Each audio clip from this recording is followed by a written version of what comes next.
نحمده ونصلي ونسلم على رسوله الكريم اما بعد فاعوذ بالله السميع العليم من الشیطان الرجیم بسم اللہ الرحمن الرحیم۔ یہ اصل میں حدیث کا جو ترجمہ جو انہوں نے کیا ہے اس میں ان سے تھوڑی مسٹیک ہو گئی ہے، الفاظ کا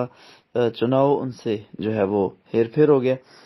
اصل میں جو حدیث کے الفاظ ہیں وہ یہ ہیں کہ سالم بن عبداللہ اپنے والد سے ذکر فرماتے ہیں کہ اللہ کے نبی صلی اللہ علیہ وسلم کو انہوں نے دیکھا ان افتتح الصلاۃ، جب وہ نماز شروع کرتے،